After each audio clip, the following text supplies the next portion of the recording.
Olá, sejam todos muito bem-vindos. No dia 3 de junho de 2020, o austríaco Klaus Schwab, fundador e presidente do Fórum Econômico Mundial de Davos, através de um vídeo anunciou o tema anual para 2021, o The Great Reset. The COVID-19 crisis has shown us that our old systems are not fit anymore for the 21st century.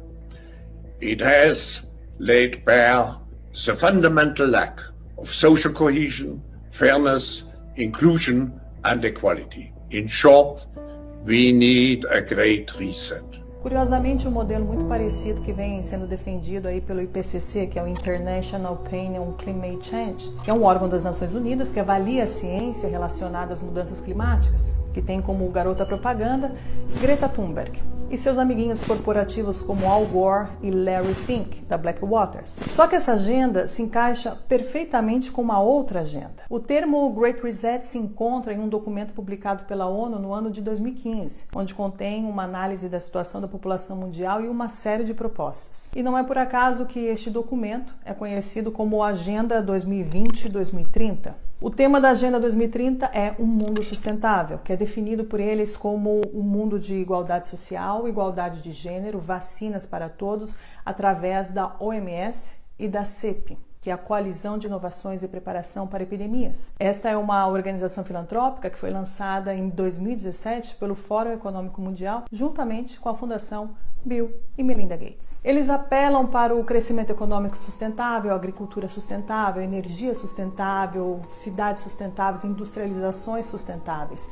Fica claro que é uma reorganização da riqueza mundial, criando o capitalismo sustentável. Essa mudança precisa ser apoiada por um processo de digitalização global. As novas infraestruturas do 5G farão exatamente isso, facilitando a gestão do enorme tráfego de dados que se tornará aí o petróleo do século XXI. O sistema financeiro será transferido para o Ether e será administrado por um sistema híbrido composto por bancos centrais e empresas privadas capazes de cunhar suas próprias criptomoedas, como o projeto Libra anunciado por Mark Zuckerberg. As pessoas que estão lidando com o reset mundial são as mesmas que criaram o problema. O problema deste sistema perverso é que os cidadãos não servem mais para nada. O objetivo das grandes corporações financeiras é estrangular a economia atual e, em seguida, apropriá-la aí com preços ridiculamente baixos. O verdadeiro poder que governa todo o planeta Terra, mantendo as pessoas dominadas e os governos sob controle, é o poder financeiro, na base das leis ou muitas vezes na ausência delas. Um dos projetos favoritos de Schwab é a Quarta Revolução Industrial para apoiar o bem público, especialmente abordando os desafios sociais e de saúde, incluindo aí a biotecnologia de edição de genes, a telecomunicação do 5G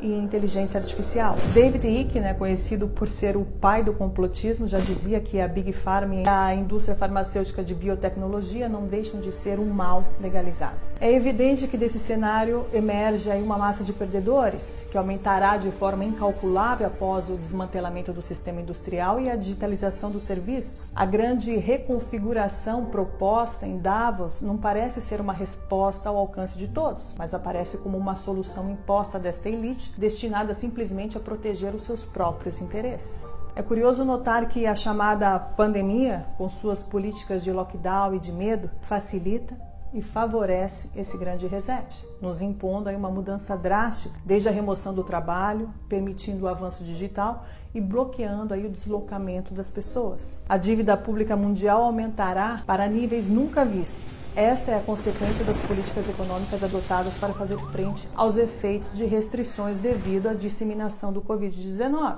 Os bancos centrais estão injetando grandes quantidades de dinheiro no sistema. Essa ação extraordinária dos bancos centrais está revelando outro grande pressuposto, ou seja, a disponibilidade de dinheiro em circulação não depende de conjunções astrais devido ao acaso, mas depende exclusivamente das escolhas dos políticos. O dinheiro pode ser criado do nada e em quantidades ilimitadas, como estamos vendo. E se no futuro algum político disser que não tem dinheiro, devemos lembrar dos trilhões de euros e dólares criados em um clique durante essa pandemia, acabando também aí com o mito da inflação. Esta agenda globalista traz consigo inúmeras mudanças e o Covid-19 só serviu e está servindo de instrumento para acelerá-la. Mais fechamentos virão, haverá uma onda de falimentos sem precedentes, o congelamento da produção e o desemprego em massa levarão à fome. Motins e revoltas vão estourar pelo mundo todo de acordo com os planos da elite. Os lockdowns levarão inevitavelmente a economia mundial ao colapso e darão origem ao que será a crise econômica mais grave da história da humanidade. Esta enorme depressão tem uma função muito precisa: criar uma sociedade de duas classes. Uma formada por esta pequena elite dominante e outra formada por uma multidão de pobres, na qual a classe média desaparecerá definitivamente, assim como as pequenas e médias empresas que seguirão o mesmo destino. As grandes corporações terão todo o mercado em suas mãos.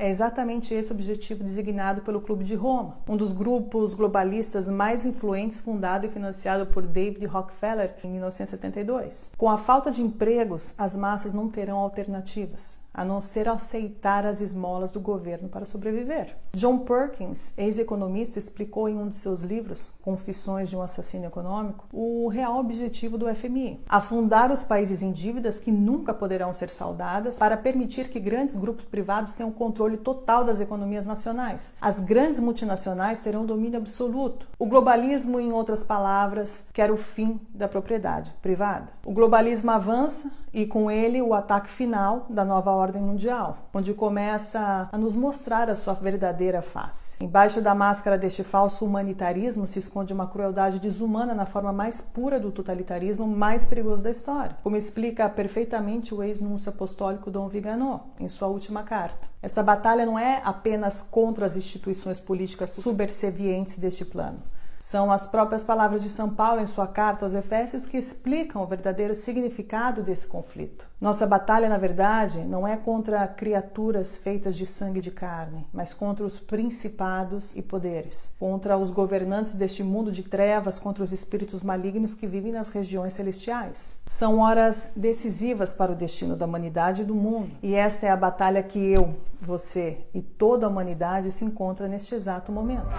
È diventato chiaro in questo momento che ognuno di noi è rappresentante di se stesso, perché lo Stato non rappresenta più l'istituzione